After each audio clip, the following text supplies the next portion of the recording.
So many of you are self-employed coaches and consultants, and this webinar is especially designed for self-employed people who are marketing your own business. Uh, I find it in my I've been selling since 1996. I find it very different to sell an external product versus selling yourself.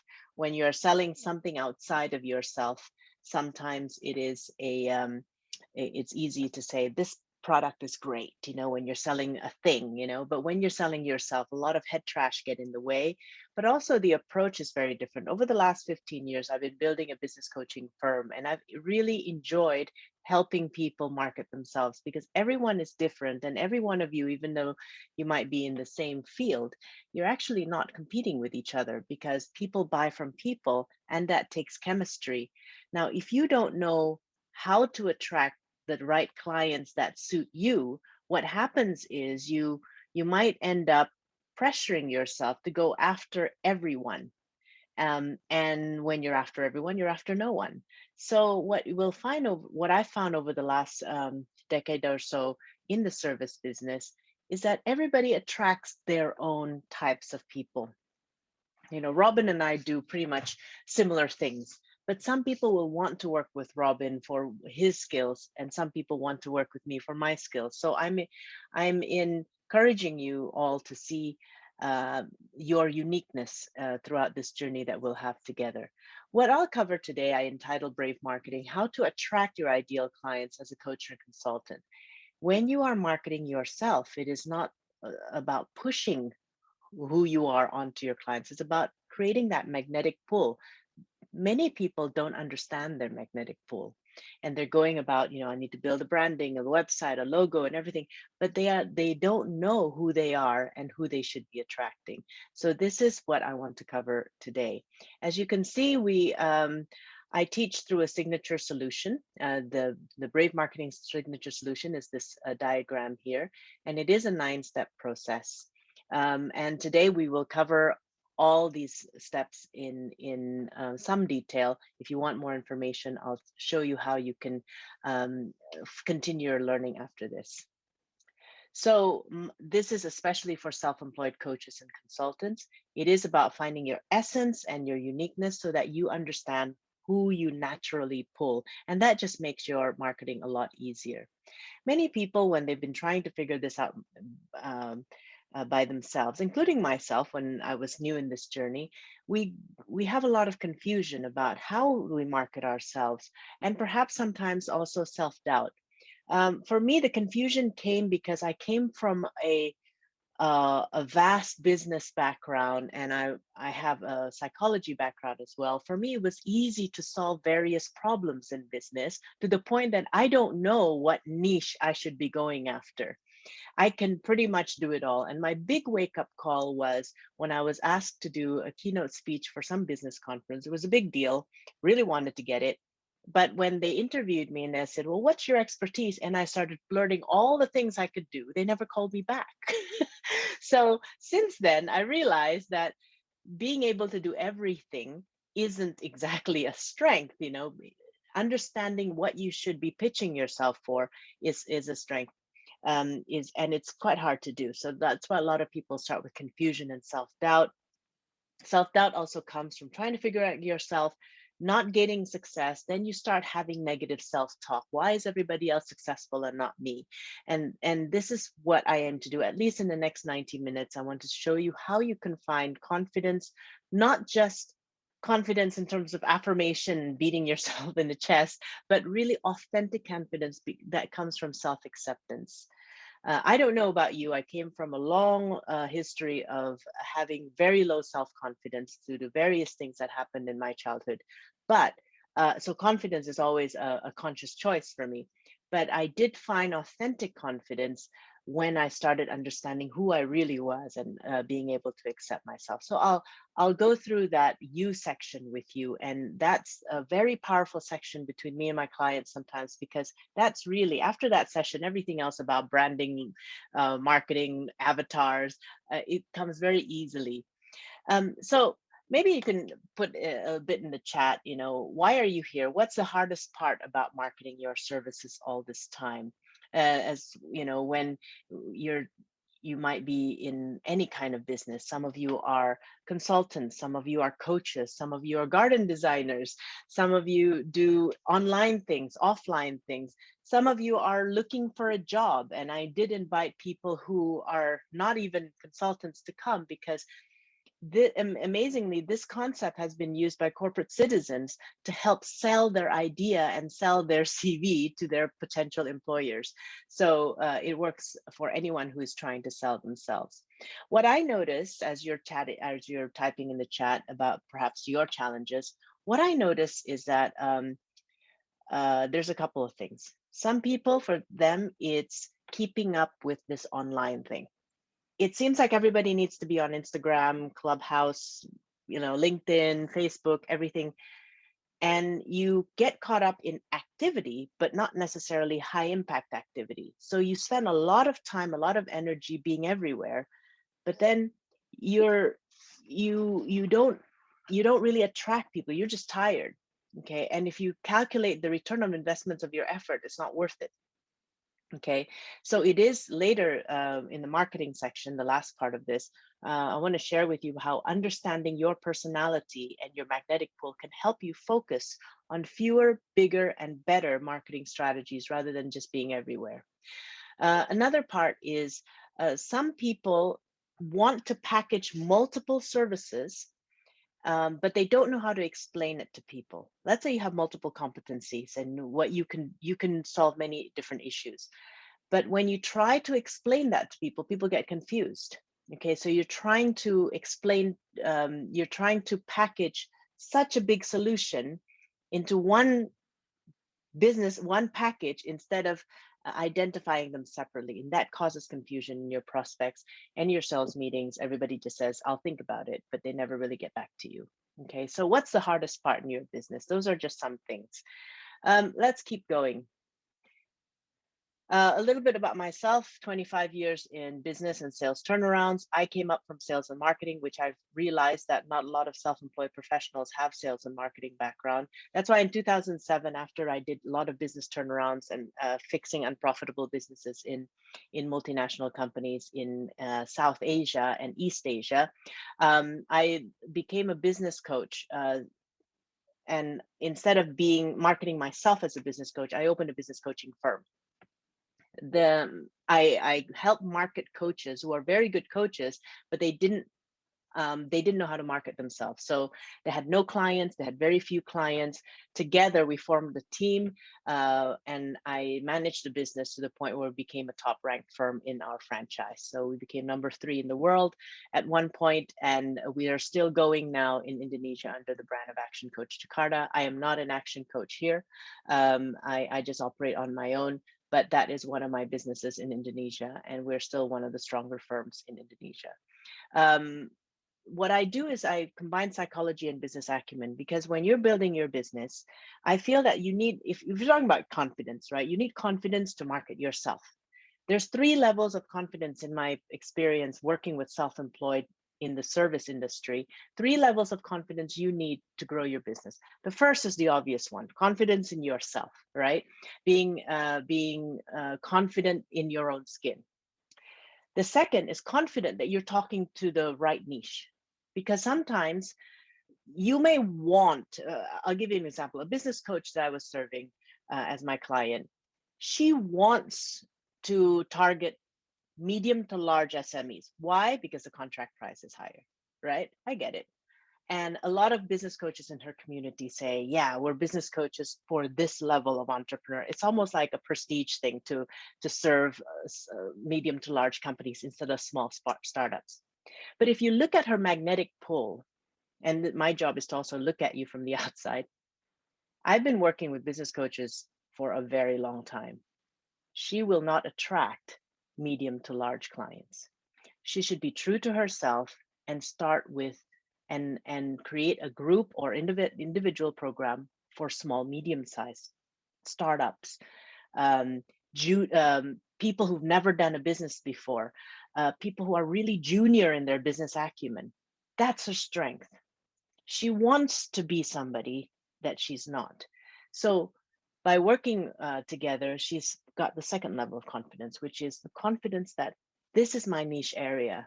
I'm not trying to be like everybody else, and hitting on bigger clients is not actually a more, it doesn't make me better. Okay, it's just, you have to play your own game. The third type of confidence, so the first one is confidence in yourself. Second one is confident that you're talking to the right niche. The third confidence is the confidence that your business model, your pricing, your marketing approach is the right one. This is completely the business side of it. Okay. That based on what you're good at, your personality, you're doing the strategies that will create results. So I remember working with a nutritional therapist. She was so I guess overwhelmed with all this digital age. All her marketing plan was about digital, digital, digital, social media, blah blah blah.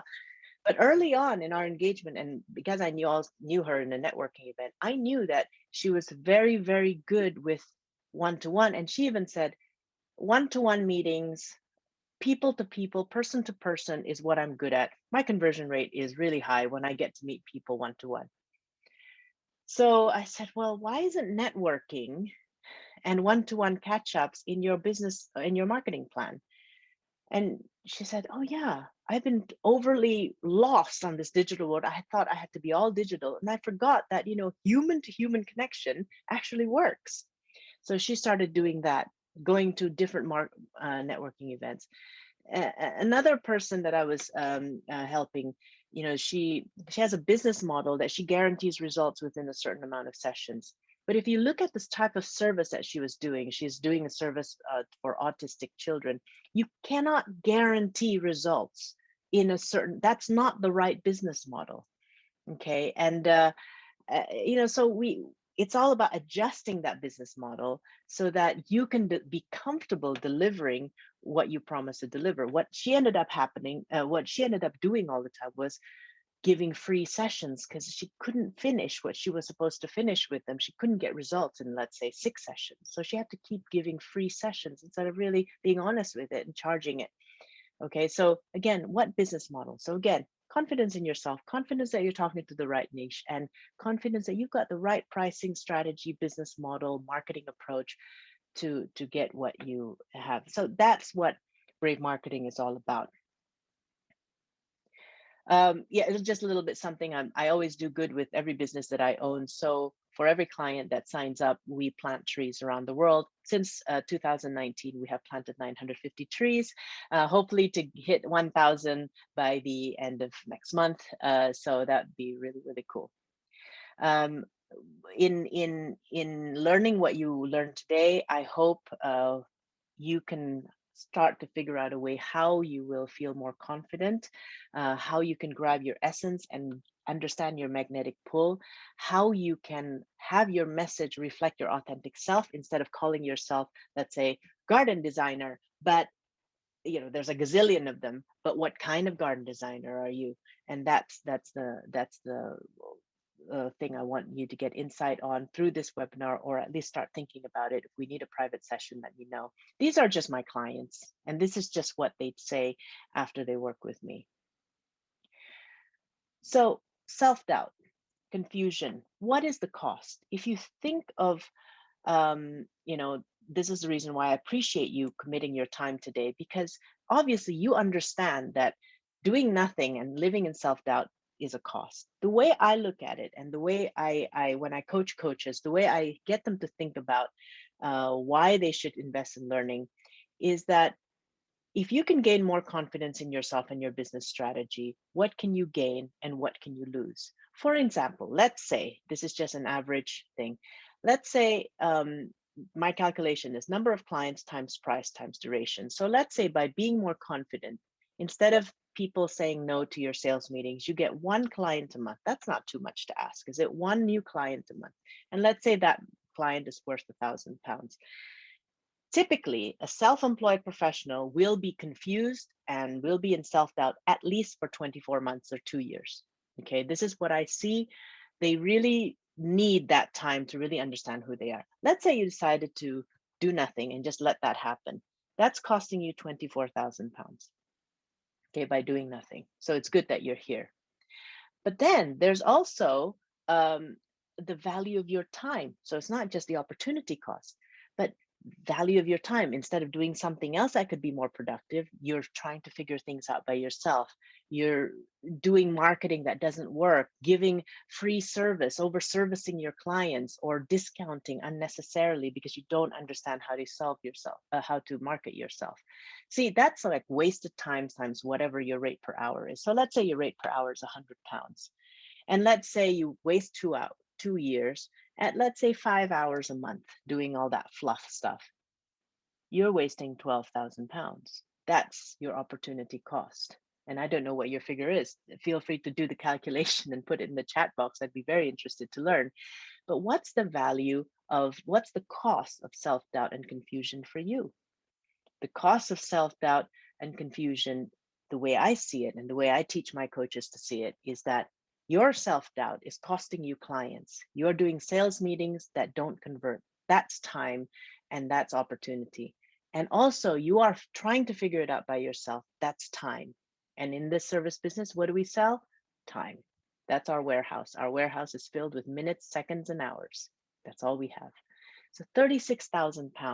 So I'm really happy to have you here today. And this is how you have the value of you evaluate the value of your time and your opportunity. So let's get started with Brave Marketing. Okay, first, Brave Marketing, it has 3 components to it: understanding yourself, understanding your clients and your niche, and then understanding how you market. Marketing for me is the last part, because many people don't understand who they are and who they're trying to reach, and they're trying to figure out how they should market. I always say who first, then how. Okay, so understanding yourself, essence, and uniqueness. This is understanding your magnetic pull. This is my history, my track record. Everybody's got a career track record. This is where I've been since 1996. This track record is going to create someone, if I'm marketing myself as a business coach, me as a business coach is, obviously I have the ability, but the problem with this kind of track record is most likely you'll see that I can pretty much solve a lot of problems. Many of you who are very experienced have the same problem. It's a good problem, but it's a problem. Many of us come from a really good proven track record, but that makes us even more confused how to market ourselves, because we can do a lot of things. Many of you have won awards, have been recognized in the media. Many of you are just so great in what you do. And that makes you even more confused about, well, how do I niche myself to one market? Or how do I become more specific about what I offer when I can do everything? So you say, I can do everything, and then nobody pays attention, right? I see it all over LinkedIn.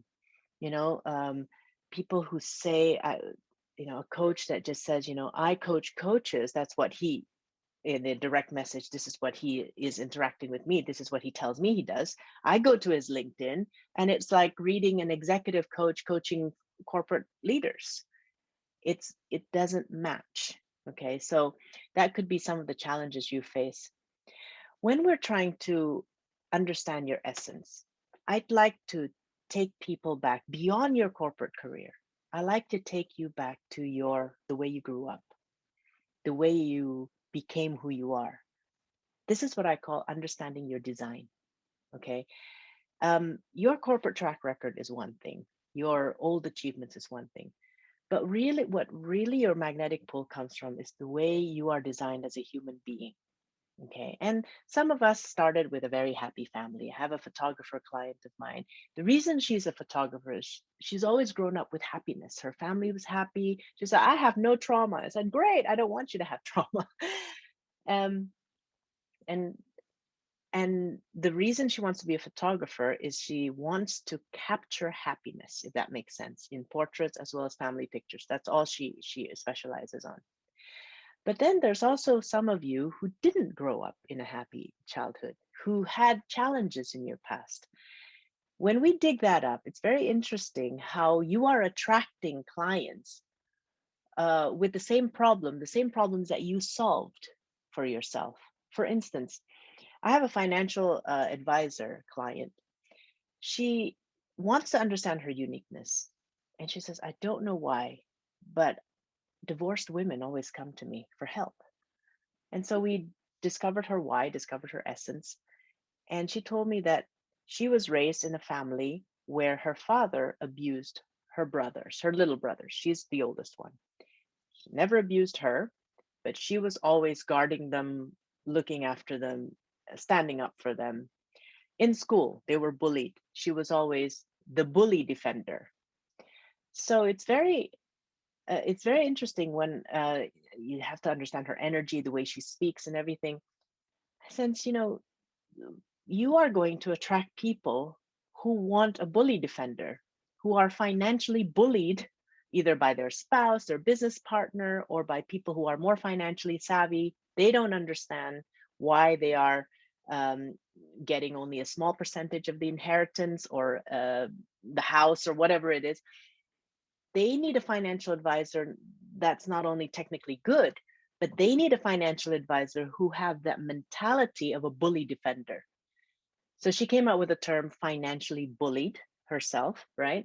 So her why statement is about empowering people with the knowledge and the courage, and sometimes speaking for people who are financially bullied so that they can continue and have an abundant life or continue to have their fair share in life. That's what she's all about.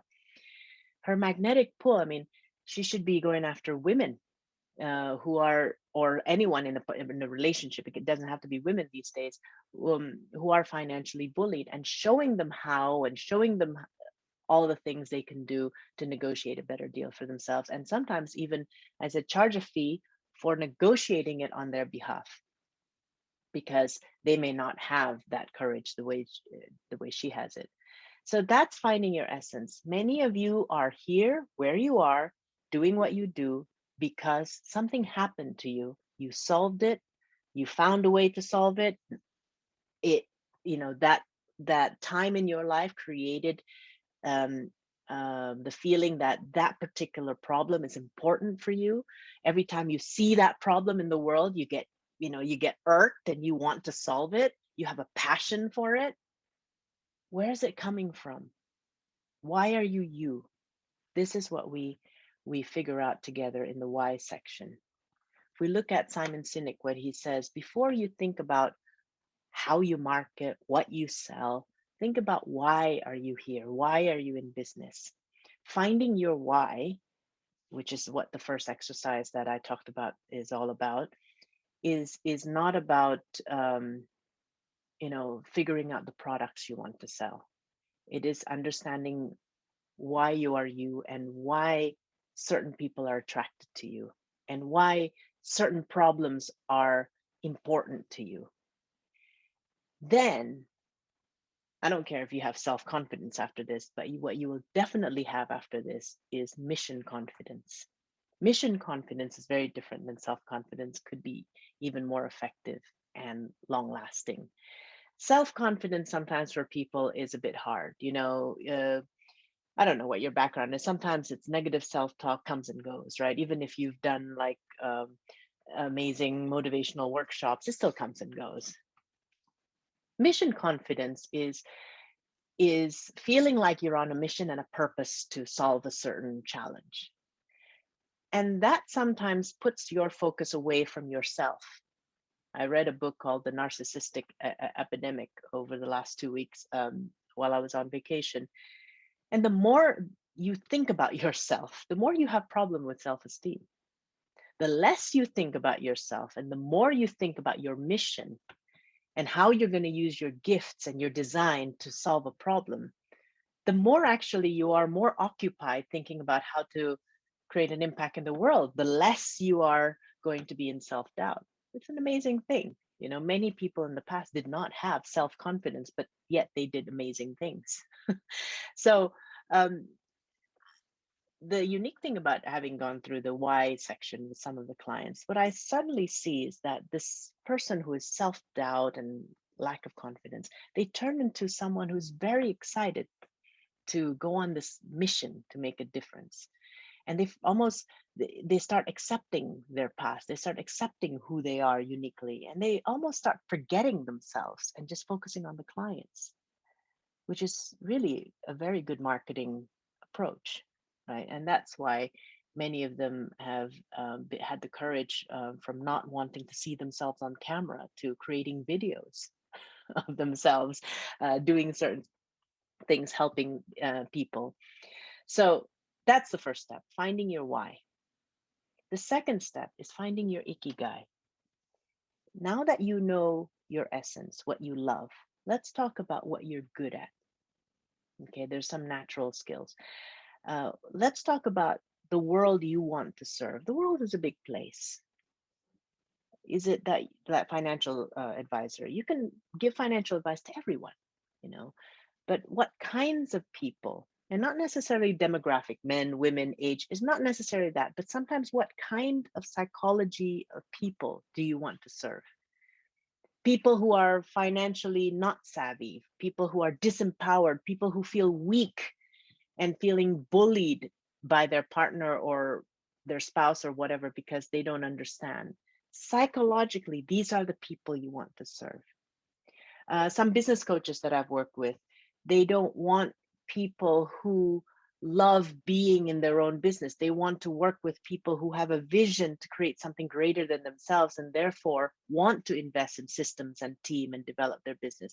They're not a traditional way of thinking type of business owner. They don't think in a traditional way. Okay. So different kinds of things. Then we talk about what do they want, what do they need, but what are they willing to pay for? This is Ikigai is a nice transition between all the psychology stuff, but the business stuff is important as well. What are some things that they assume they can get for free or they expect to get for free? What are some of the things they expect that they are willing to pay for? Okay, that here we start transitioning into your product ladder. Okay, so it's not just about psychology, it's not just about self-confidence. I love Ikigai because it makes business sense, you know, so it's not just about what they need, but what are they willing to pay for? um, the reason the Ikigai is important is because there are some clients who come to me trying to sell something, but after we hash it out we realize that the market is no longer wanting to pay for that. So if that's the core of your business, if that's the backbone of your business, you're going to be tired trying to convince markets that they should pay for this. Okay, so that's important. Next, the third aspect of the you section, the mastering yourself, is about your belief system. It's about understanding what beliefs empower you, what beliefs disempower you. Okay, so many of you have done all these things, but it's amazing things that still come up. Um, and the key here is like when you are trying to design a new belief system, you don't have to have the opposite of your negative belief. So let's say your limiting belief is I am not good enough. Sometimes it's very hard to say, well, I'm going to believe I'm good enough. I'm good enough. I'm going to look at my mirror and this, I'm good enough. I'm good. It's very difficult. Okay. The key to designing a more empowering belief system is not to find opposites of your limiting belief. It is to find realistic shifts that you can start doing. So I've got a client. She's a consultant, a fundraising consultant for a charity. She says she's not good enough. And that's her limiting belief. And instead of saying she's good enough, she just said, everything, her new belief is everything that I believe I'm not good enough is learnable. If I just make time to learn, and then she listed out X, Y, Z, I can eventually be good enough. It's a much more logical and a more empowering belief rather than I'm good enough, I'm good enough. Because reality says she isn't good enough because she hasn't learned all that. Okay. And so sometimes our limiting beliefs are trying to tell us something, trying to negate them and shoo them away with empowering beliefs. You're not ready to accept that anyway. You need to learn the lesson. Okay. So that's the you section. This is Helen, a graphic designer, which is doing very well right now. She's one of my first clients. And back in the days, she had a belief that as an introvert, she will not be a good marketer. Now, if you understand anything about Helen, she is a lovely person to talk to. She listens to you, she empathizes with you. She's very intuitive because of her introversion. So I had her watch this TED talk about the power of introverts, and then we started exploring her background. She came from a human psychology background. She understands human culture. She understands how human behaviors work. And as a graphic designer and a website and marketing consultant, she's actually very good at helping. She's very good at understanding what the clients really want, understanding what the clients really want, and then trying to create a design that engages the market, the client's market. And she has market research attached to her services as well. She's very emphatic. So after the session, she had this breakthrough, and she started calling herself empathy led graphic designer. Okay, she's an empathy led because that's her strength. What she thought was a weakness is actually now a strength called empathy, right? So again, if you really start to master and understand yourself, I believe whatever you think is a weakness, we can twist that, we turn that into some sort of a strength for you. Chahyadi, a business partner of mine, my first business partner in 2008 when we were building a business coaching firm. Um, he was a business coach. We were part of a franchise. Everybody's a business coach, but for him, it was also very important to find a uniqueness. Now, Chahyadi's background is he was raised in a family business environment where everybody fought with each other. There's a lot of political games, and his mom basically said when he was growing up, go get a good education and work for a corporation. Do not ever touch the family business. Stay out of it. When he took early retirement in his 50s from a really high corporate position, he decided to be a business coach. And over time, we realized that his strength and his uniqueness is in the family business. Even though he's never worked in one, he was raised in one, but he had the structured system view of a corporate executive. So he was a good bridge between traditional and professional business world. So his tagline ended up to be bridging the generation gap between the founder and successor in family businesses, where family businesses have been around for 30 years. They want to hand it over to their sons and daughters. They need a professional system. The daughters and sons don't think in the same way. They need to be more systematic and professional. He created a slogan, and he created 3 best-selling books based on being that bridge between the traditional and the professional, the old and the new. And we also realized when we did a bit of an ikigai thing, his target market is not coaching the founders of the family business. They're too old and too set in their ways to listen to anyone. His target market is actually the children, especially the daughters. Apparently, his energy, he's very good with coaching the daughters of family businesses. They listen to him, they follow up better, and he's very good with that. So everybody's got their own feel, their own magnetic pull, and he's proven it with 3 best-selling books as well. Once he's found the pull, once he's found his magnetism, he's off, and that's what I want you to have as well. Find your magnetism, off you go. Okay, and he has absolutely no problem with confidence. So in summary, the you section, I just want to wrap up before we get to the client section. Marketing yourself starts with mastering yourself. It doesn't start with slogans and websites and branding and logo and everything. It starts with a deep understanding of who you are, what is your design. So don't worry if you can't figure out what your avatar is. If you don't know who you are, of course, you're not going to figure out what your avatar is. Okay, the core of your business, your product is you. So you have to understand yourself. And there's 3 things to understand: your essence, your uniqueness, mastering your belief systems, being able to be mindful about it, and designing an empowering belief system for yourself. And also understanding your ikigai, where the clients, where your passion and your ability meets the client's needs and wallet. Okay, so that is what we need to start with. The transformation after you've gone from not understanding yourself deep enough to really understanding yourself, the transformation is from being this generic title that you call yourself, whether it's a graphic design or coach or whatever it is, to really understanding who are you authentically. Okay, from following other people and their way to leading using your way from self-doubt to self-acceptance and self-confidence, and hopefully mission confidence. That's, for me, is very important. Let's talk about engaging your ideal clients. If you have any questions or any insights you want to share, feel free to use the chat box to do so.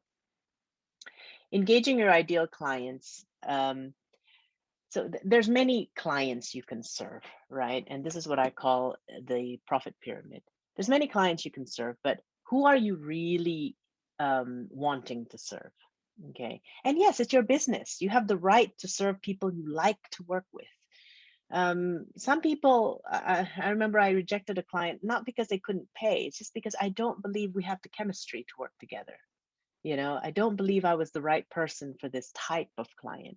Okay, so I referred them to my associate, so that's fine. The way I see this pyramid is like this is for my business, right? And we can do one for yours as well. For simplicity, we just split the market into 4 areas. For me, there are lots of self-employed professionals that need help in marketing, but many of them are like the blue base of the pyramid. They're unsure about the real potential of their business. They're not sure if they can make money out of this business. They're filled with self-doubt. The symptoms are high self-doubt, unclear motivation, but these are also the people that love pain. So they will tell stories about their struggles and their pain, but they're really not doing anything. Okay. So, in as much as they need help, I don't think they want help. Okay. Or I don't think I have the patience, and the wisdom to help them. I think these people would just piss me off. Right. So, that's level number one. I mean, if they ask me what I think they should do, I just say, well, your key to success is to decide what you want, why it's important to you, and just get on with it. Okay. Very succinct and direct coaching. Okay. Sorry, there's a fly around here and it's really bothering me, but I hope it doesn't bother you. Second is a DIY market.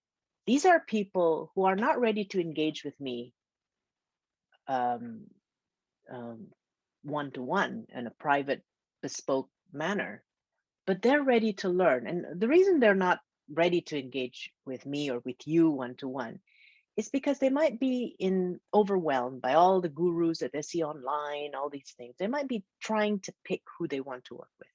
Secondly, it could be a financial reason. Maybe your bespoke program is £2,000 and it's too much for them at this point. Okay. The DIYs, they believe in their business, but they perhaps feel that the business cannot earn them that much money. So they will also not invest that much money, if that makes sense. They're at the level of trying it out. That's why they'd want to learn from you, maybe attend a free webinar, a paid webinar, a 1-day course, a digital course, but they want to do it themselves. Is that okay? Yeah, it's okay. And I think we all, if we're honest with ourselves, we all have certain things in life where we are a DIY customer. Okay. The problem is, if that's a true potential for you and you don't have a product line for that, and we're back to business model and everything, then you lose out. If all you offer is bespoke, you lose out on this product. Now, some of you should focus on one thing because of where you are in your business.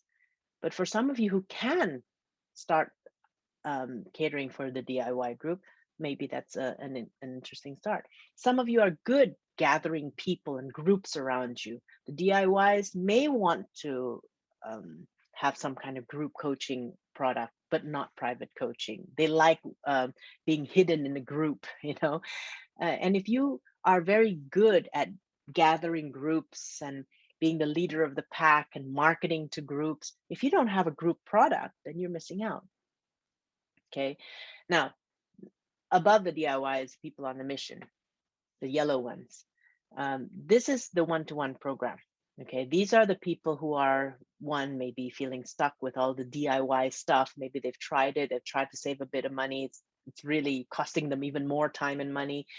Basically, they're tired of trying to do it themselves and they're ready to invest in a one-to-one program. So that's your one-to-one clients. Most of us would have that. Okay. I guess the point here is sometimes really understanding what should be your product line, and who are really your clients that you want to serve. For some of you who are starting out, um, the easiest. And if you are good at, I mean, depending on who you are, some people I see that they're good at marketing bespoke services. That's a good place to start.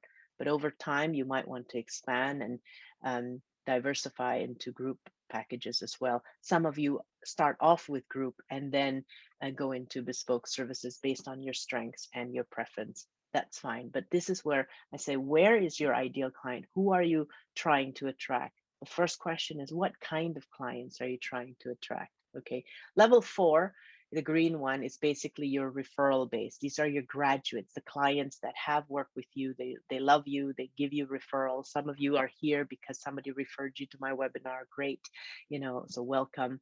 And that's your ideal client, perhaps.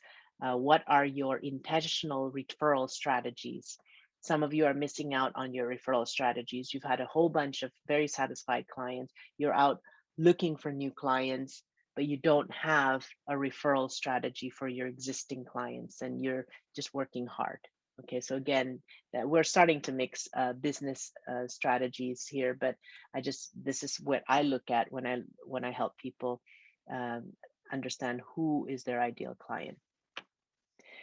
So once you've picked out your ideal client, whatever they are, okay, the essence is also to understand your brand story. Now, this is where we feel like, well, we're selling ourselves, right? I'm selling myself as a business coach, so my brand story is about me. No, it's not actually, because let's say a website, there's an about tab that is about you. Depending on how you want to phrase it, you can also be more engaging. And instead of saying me,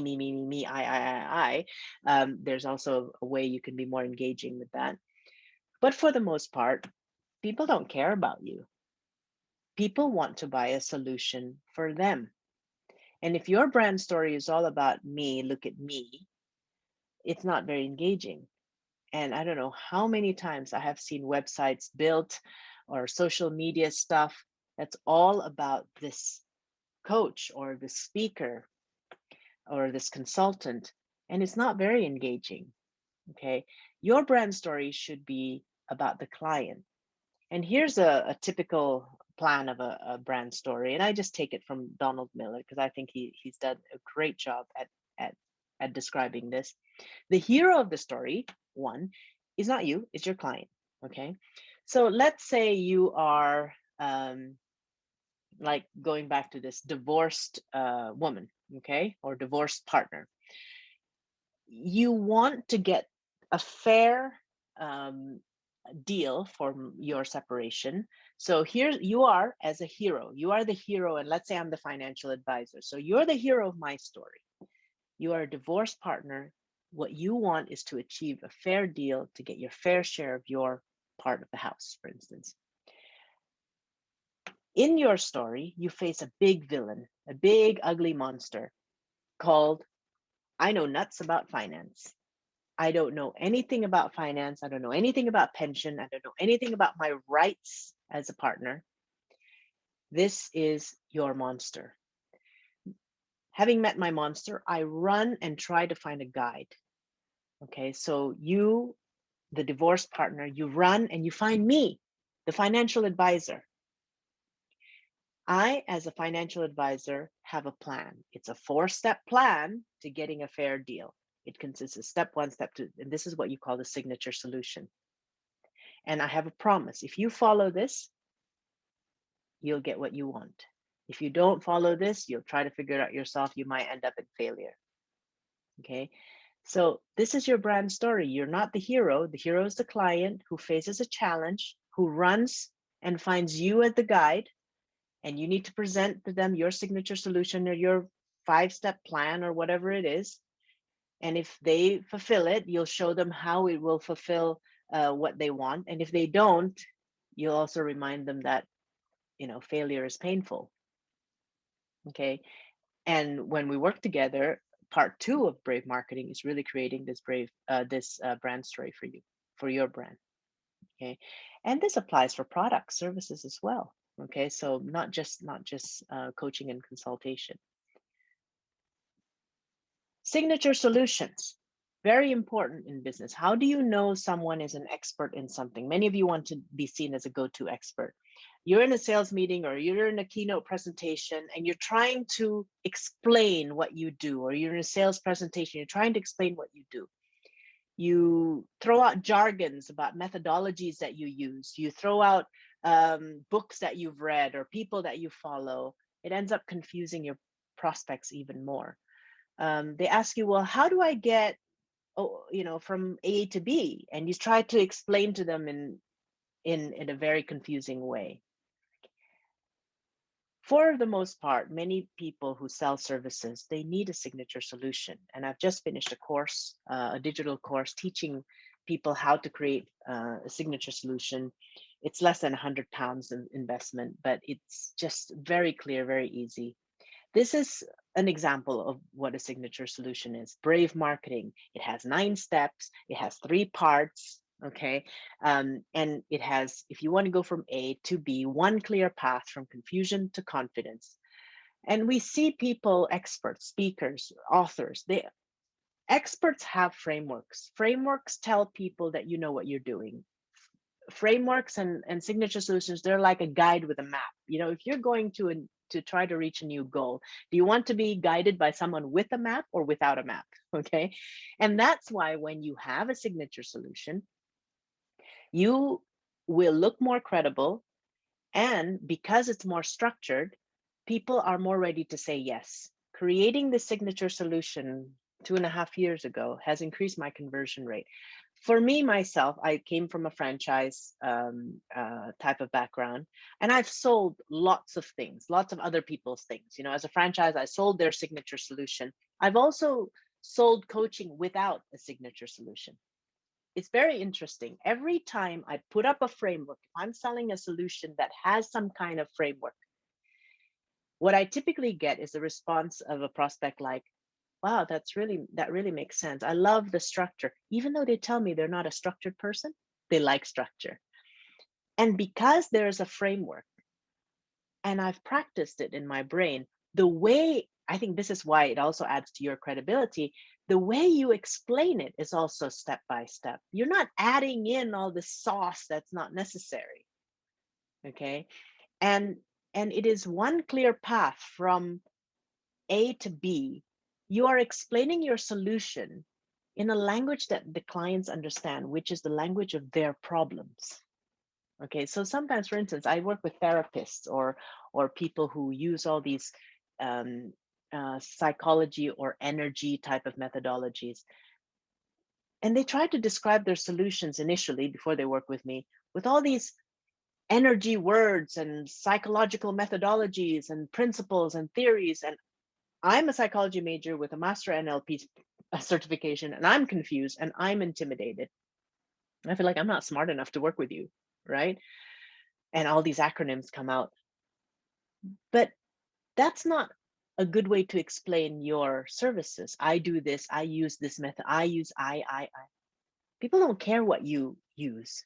What they care is, I've got a problem and I want to get to a solution. Explain to me how you will bring me there.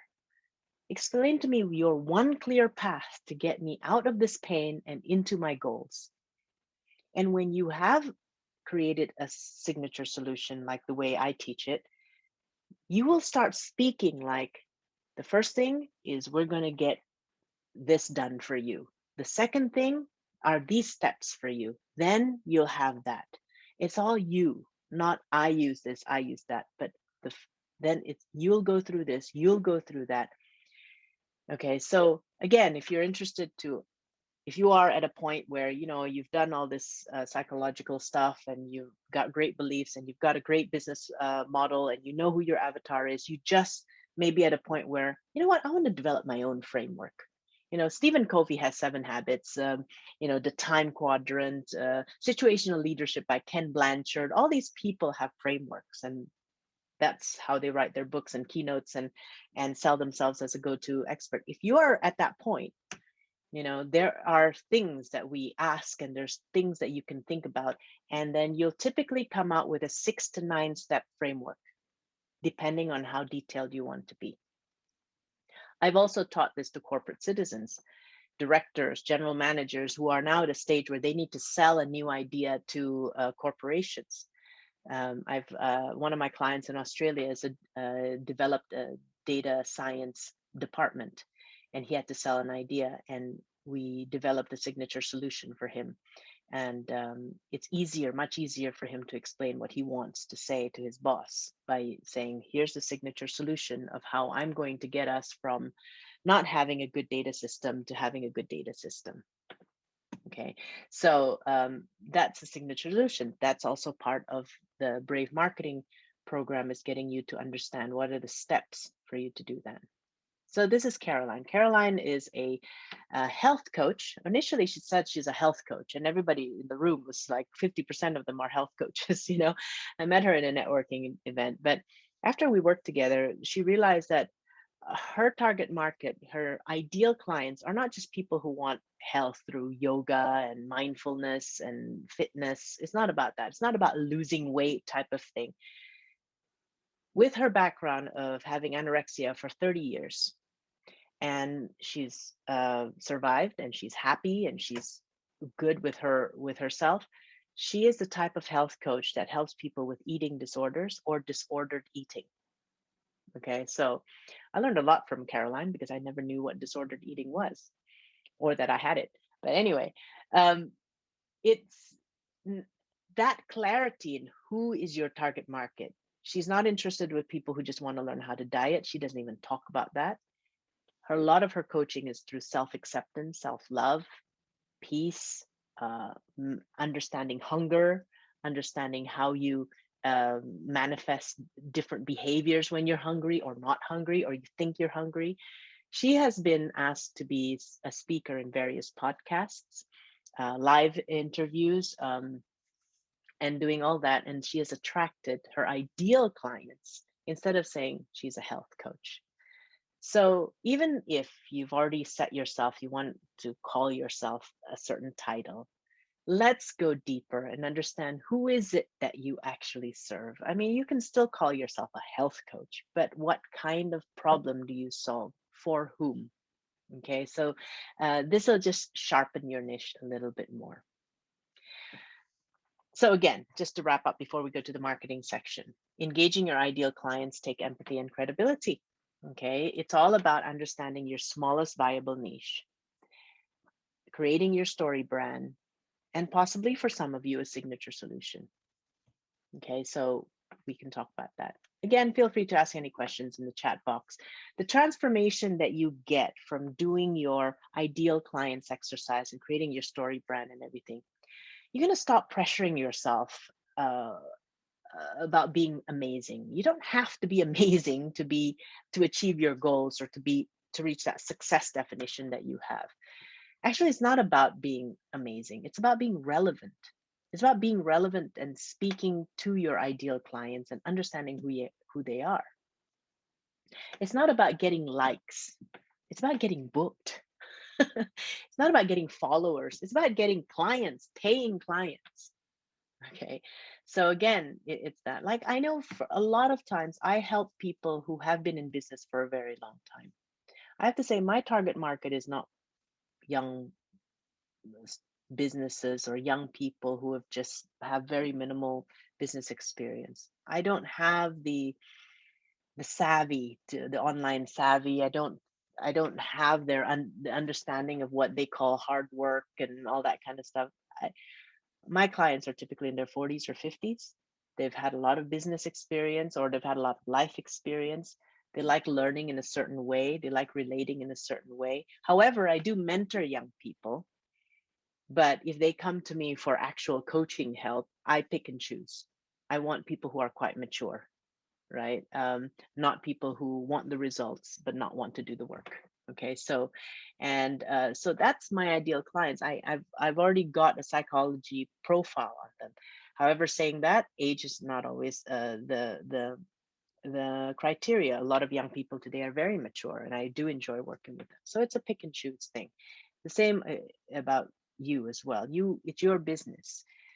You decide who you want to serve and who resonates with you.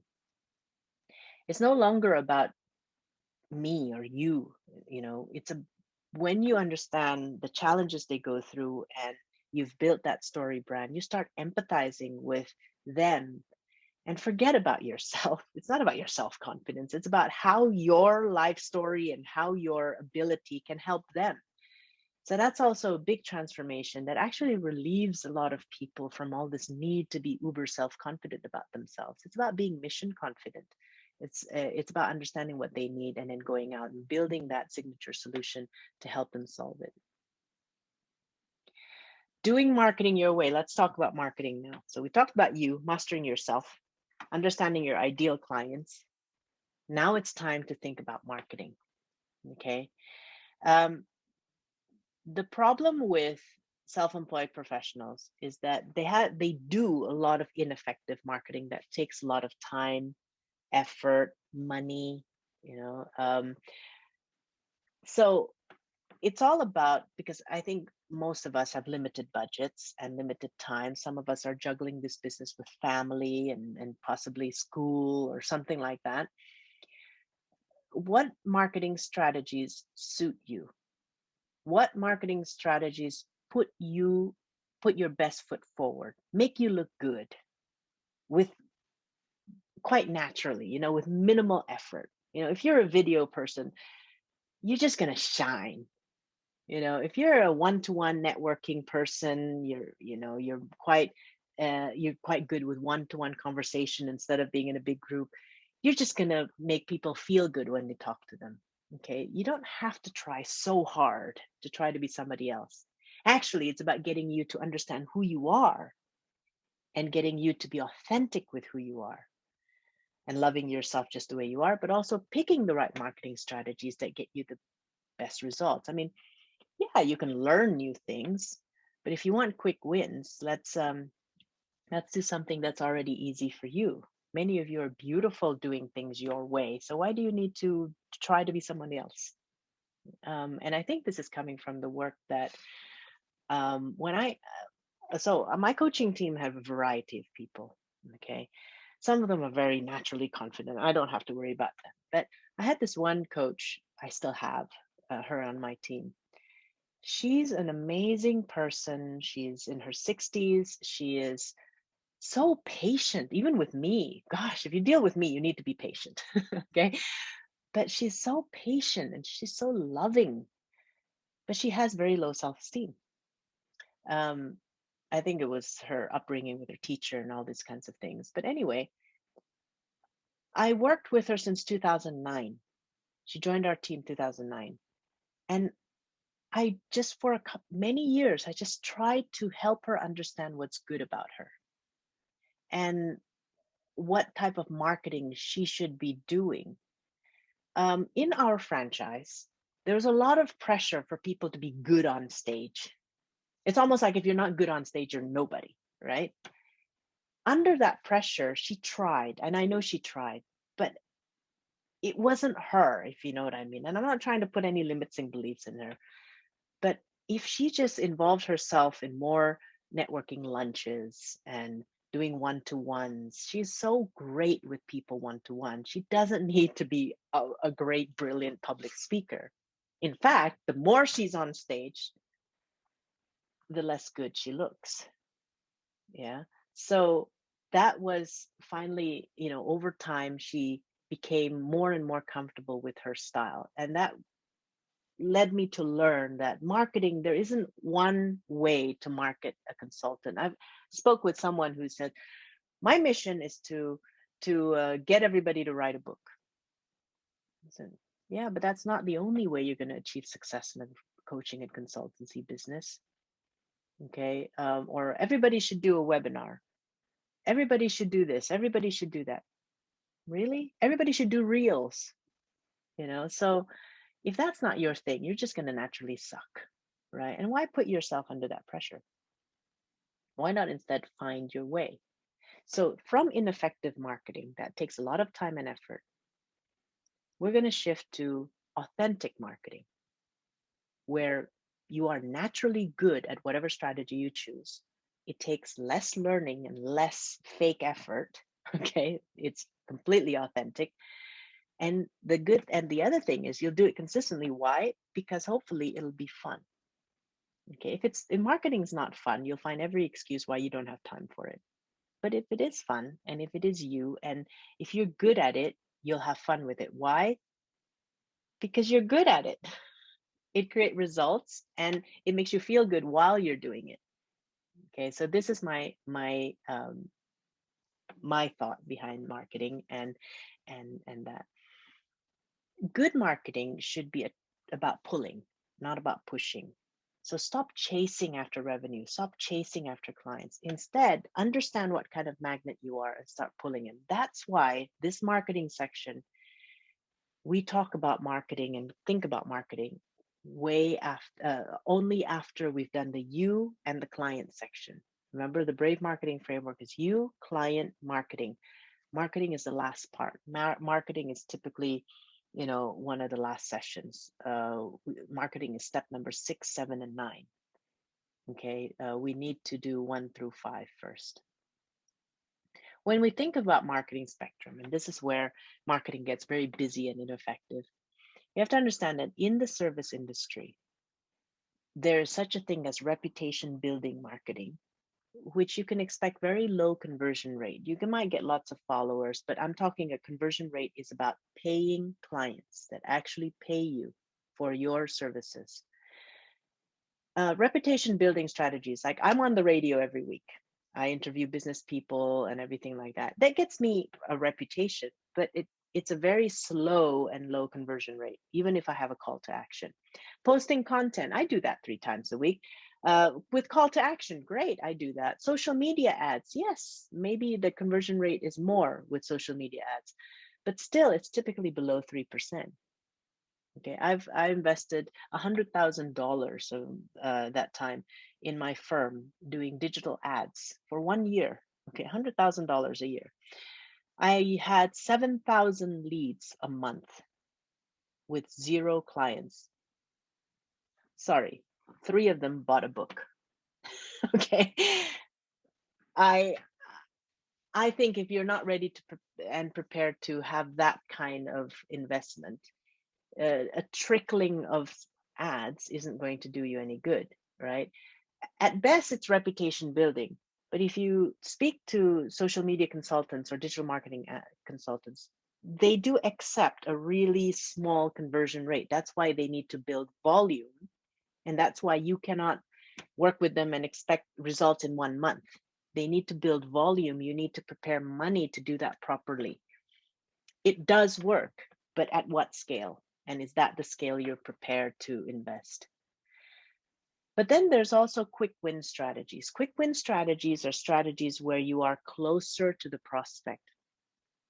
Could be networking, could be targeted direct emails, email campaigns, could be speaking and people see you on stage or on Zoom, or it could be getting referred to by strategic clients. Doing a webinar like this, for me, even though many of you are not putting things on chat or we're not physically talking yet, yeah, but it's a lot more personal. I see your names, you see who I am. If you open your videos, I can see your face. It's a lot more personal. The principle of the marketing spectrum is the closer you are to your prospect, the higher the conversion rate. The closer you are, the more you can, COVID aside, the more you can touch them, shake their hands, talk to them, know their names, listen to them, compared to just sitting behind your laptop, hoping that your content will be seen in a timeline.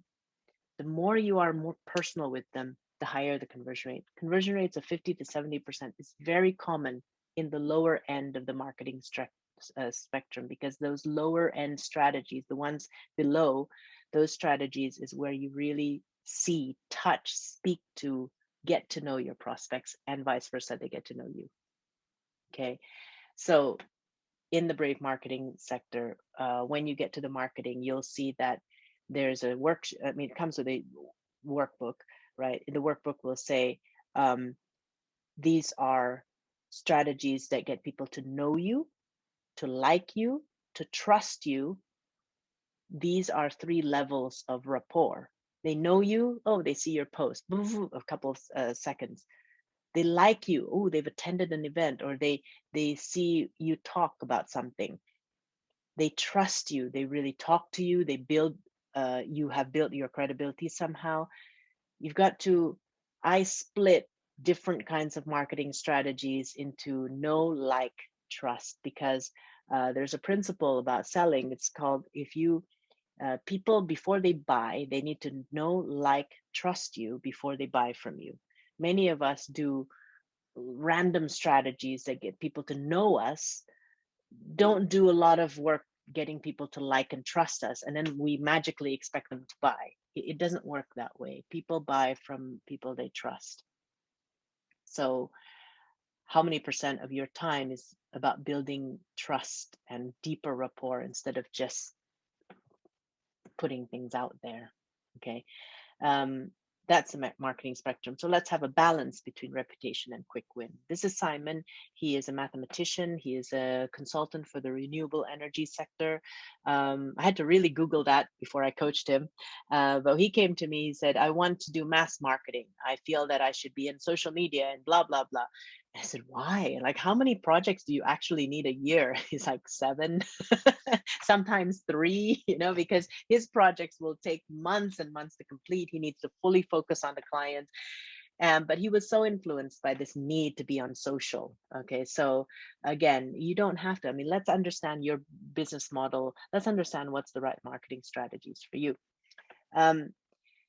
The last part of brave marketing, and we talked about marketing strategies, is creating a plan of action. And more than just a marketing plan, I typically create a business improvement plan with my clients. A business improvement plan is different than marketing. Marketing is included in your business improvement, but sometimes you can't do marketing effectively, not because of a marketing strategy, but because of something else. For instance, we've all experienced this maybe during the lockdown. You can't do marketing properly because you work in the center of the kitchen, the kids are running around, you don't have any private space, you cannot focus, and you haven't really made and carved a work area for yourself. So carving a work area is a to-do list. It's an action that you need to do in a certain week or month, right? Before you think about marketing strategies. Some of us, let's say, we want to do better marketing, but we haven't subscribed to softwares that allow us to leverage technology to do marketing. Like, we're still having a stack of business cards, or all our contacts are still on Excel, where actually you can just get a free CRM, a customer relationship management. You can automate things. You can some of us don't have time to post things on social media because we're always so busy. We don't use scheduling apps that actually you can just do it 1 month and then it'll post every day as you want it. So some of us need to do an extra step before our marketing can be effective. That's why I call it an overall business improvement plan. Some of us want to do marketing, but we're constantly lacking motivation because we don't understand what our life goals are. And we have a whole bunch of limiting beliefs around us. So maybe a business improvement plan is also working on ourselves as our own business leader. Okay, so that's why I don't call it a marketing plan. Sometimes what gets in the way of marketing is something non-marketing, but it needs to be solved. So business improvement comes, and I use the lessons from Kofi and the 4 disciplines of execution. When you want to improve a business, first of all, you have to understand that your everyday whirlwind still happens. Okay. You have kids, they don't go away. You have a husband or a wife, they don't go away. You still have to play that role. So some of us develop self-doubt and negative self-talk because our marketing plan is not realistic. Our goals aren't realistic. So depending on how much whirlwind you have in your life outside of your business, sometimes your business improvement plan can be very slim and very small because you don't have time to execute it. So it's better to be realistic rather than trying to have this big dream and big goal all happening in 1 month and then not doing it and then being too hard on yourself. So that's the first thing. Let's keep it real. If you want new results, you need new actions. Now, new actions is split into 2 categories. The first category is routine actions. The second is one-time actions. Kofi called it behavior change and stroke of pen. Let's take, for example, you want to lose weight as an example outside of this business context, but hopefully this will illustrate this better. If you want to create new actions, if you want to lose weight, um, the one-time action could be signing up to a gym membership. That's one time. You don't have to do that every week or every day. That's one time. And or reading about health and nutrition. But just signing up for a gym membership and reading about nutrition isn't going to get you to be healthy. You need behavior change. Instead of spending this many hours in front of the TV, now you are exercising, um, exercising X times a week. Routine. That, routinely not eating beyond a certain calories a day, right? So calorie intake and calorie expended out. So losing weight, achieving a new goal takes one-time action and takes behavior change. That's the whole point. Same with your marketing. Let's take a business example. You want to have more clients. For some of you, you need to, let's say, improve your website or make a story brand or understand your essence, understand your uniqueness. That's a one-time action. Going into this Brave marketing program, that's a one-time action. You don't have to keep doing this every month. Okay. That's why the program is 4 sessions. That's it. Or a digital course. You don't have to watch it again and again. That's a one-time action. But and many people say, well, I've improved my website. I've attended this workshop. How come I'm still not getting clients? If you look at their diary, they're not attending enough networking events, or they're not posting content frequently enough. They're not doing the routine actions that you need. They're not sending messages on LinkedIn or engaging with their audience. They just say, well, I posted content. Well, they should come, right? No, you need to be more engaging. So that's why LinkedIn, for instance, I'm just doing my LinkedIn a lot these days. And people say, spend 15 minutes a day, 15 minutes a day. That's why I have it 9 to 9:30 every day is LinkedIn engagement day. I have it in my calendar, LinkedIn engagement. Okay. Just that 15-30 minute a day. That's my routine action. Okay. So some people do a lot of routine action. They go into networking event, they book discovery calls, they have all these routine actions happening, but why aren't they getting clients? The one-time action of improving their sales script, for instance. I was at a networking event the other day and people asked me about how to sell. And I just, regurgitated a typical service business sales script. Do you do this? Do you do that? And so, wow, my sales script is just a chat. Right. Well, you're wasting a lot of time and effort getting those discovery calls into your calendar. But if you don't know how to sell, you don't convert them into paying clients. Leads don't get you money. Clients get you money, paying clients. So maybe you should stop booking some of these discovery calls, learn how to sell, improve your sales script, and then get back to these discovery calls when you are ready, or as you are doing discovery calls, learn how to sell. So it's a combination between behavior change and one-time learning or action. And that's why in the workbook, the Brave Marketing Business Improvement Plan is split up. One-time actions. If you want this goal, what are the one-time actions? What are the routine actions that you need to take? Just to keep in mind that we need to do both. So in essence, authentic marketing helps you. When you do authentic marketing, you are choosing strategies that put your best foot forward. I do a lot of videos because I love video. I feel I'm quite okay with video. I used to do a lot more blogs. Right now, I feel like I do better on video. Video is less tiring for me than writing blogs. So that's why I do video. That's my style. Um, by doing authentic marketing, you're also going to start using your magnetic pull to attract the right audience for you instead of trying to be like everybody else. Staying committed and consistent is easier when you're doing something fun. Okay. And more importantly, I think you'll be more comfortable being yourself. I mean, I was, going through other coaches' timeline the other day, And there was this coach, and she was very, very good. I know a lot of people love being coached by her, and in my I have my little self doubt sometimes. I said, "Oh, should I be more like her then?" She is a bit like this, no nonsense, cut the bullshit type of coach and everything. And there was a time in my life when I was also like that. But I thought about it for a couple of days and I said, no, that's not me authentically. I don't coach that way. I've done that. I've done that energy thing, that dominant, no BS strategy, energy thing. But I find that's really not me anymore. And so, understanding how I authentically market and present myself helped me to also put away all this noise, or who do I should be like this, I should be like that. Oh, look at this great role model. Look at her. She's so amazing, blah, blah, blah. But I look at it, that's not me. I will attract my own audience, but you've got to do it consistently. So you've got to have fun, right? So the transformation is from copying others to being yourself. If you're not having fun, you're going to consistently procrastinate. Instead, if you are having fun and doing things your way, you're going to be more consistent in your marketing plan. Instead of trying to do everything, hopefully you will focus on fewer, bigger, better strategies. And that's why this marketing section, that's what you'll get in the marketing section.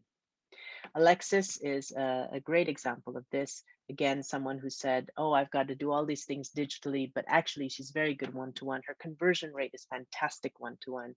And now she's made more time to do one-to-one and networking face-to-face or Zoom-to-Zoom strategies compared to just posting stuff on Instagram and digital. So she understands now how she markets. So wrapping up, whatever brought you today, you want to be more confident, you want to find your uniqueness, you want to carve a sharper niche, you want to get more results from having better marketing strategies. I hope what you now have learned is that you need to master yourself. If you're going to market yourself, you're going to master yourself because your product is you. Secondly, your brand story is about the clients. And if it is about them, that's how they can feel engaged. And true, authentic marketing is a lot more effective than trying to copy other people or trying to do everything. The question you might be having right now, well, how do I get this done? All this theory is fantastic. How do I get from frustration and confusion to confidence on authenticity? And this is where the Brave Marketing program is all about. And if I can take a few minutes just to tell you about it before we go to question and answer. Brave Marketing is just basically the signature solution I have. It's a one clear path from confusion to confidence. It is like we have been going through the last hour or so. It contains 3 parts: mastering yourself, carving a sharper niche, and understanding the marketing strategy that fits your personality and your authentic strengths. Each part contains of 3 different topics, 3 different areas that we work on. From your why, finding your why and your outcome, designing a great belief system for yourself, and finding your ikigai and your strengths. Then understanding, if you are like this, who should you be serving? Okay, if this is you, should you be serving? And then understanding, creating a story brand that engages your clients, and then promising a certain transformation that they'll get from you if they use your services and products. Now, this is also the area where we talk about your product ladder, your product offering. The signature solution is not part of this, but you can buy that as a separate course. Marketing is the final component. Why final? Because you need all the 6 previous steps to really get the marketing stuff done well. The first thing we'll cover is, how do you introduce yourself? How do you tell people what you do? And that's talking about your one-liner. Okay, this is how you can introduce yourself in networking events. Second is about discovering your marketing style. Will have worked together enough at that point to really understand who you are. And then if you choose a bespoke program, and then we end with creating a business improvement plan, which will include marketing plans. It is designed for people who are tired of figuring things out on their own. You're tired of the DIYs. You want a faster way. Perhaps also people who have engaged people like digital courses. You've engaged a brand consultant. You've engaged website designers, but you've realized that you've engaged them without really understanding who you are. And that's why you keep going back and forth on your ideas. They're getting frustrated. You're getting frustrated, and you want just a faster way to figure this out. Okay. And you want a more comprehensive approach. It's not just about avatars and all these things. It is about understanding you. And you want that mix of psychology and business strategy. It will help you find your essence, create more empowering belief systems, carve a very sharp niche for yourself. And don't worry, when you carve a sharp niche, it doesn't mean you lose out on other opportunities. It's very interesting. We were talking the other day with some friends of business people as well. And every one of us, we just said, the moment we sharpened our niche, other opportunities also come at us because we are so good at telling people what we do that other people are pulled towards us and they want to work with us. They want to work with people who are clear. But anyway, it's interesting. So I don't find it limiting at all to market my niche.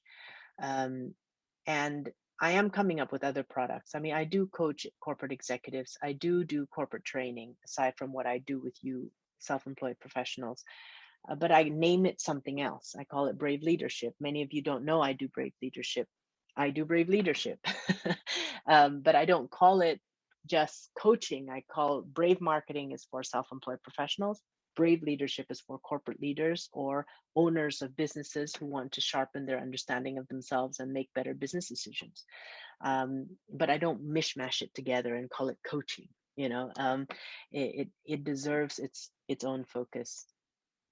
Brave Marketing comes in a digital course as well as in a private program. And as we said, the true value of Brave Marketing is the savings in your time and energy. 36,000 pounds, maybe. I don't know how you calculate your own thing. So there's a do-it-yourself package, which is 297, including that. That's just a digital course, annual membership.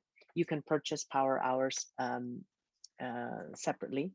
Or there's a fast track program, which a lot of people say, you know what, I value my time, I value my effort. So I'm going to just do at least four private sessions with me. And there's unlimited support in between sessions. If we need to go beyond 4 sessions, the price already covers for all that. So you don't have to pay any more. Typically, we're done in 4 sessions. Some people needs 5. That's fine. It's a one price fits all package. And that's private. And the private session obviously includes the digital course because I use that digital course to help you progress faster. And it comes with a coffee guarantee because I like coffee or tea, it doesn't matter.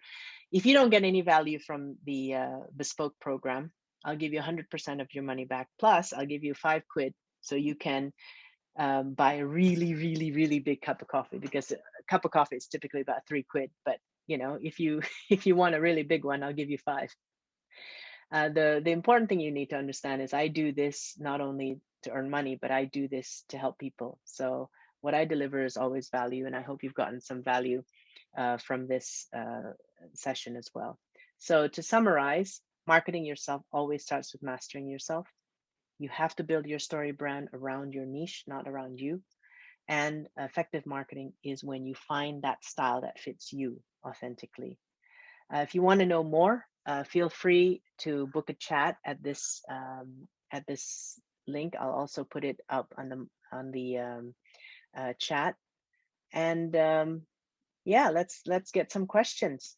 It's been lovely catching up with you. Thank you very much for sparing your time and committing yourself to your business. I'll see you next time, and you will get a recording of this for you to listen to or to share. Thank you very much. Bye.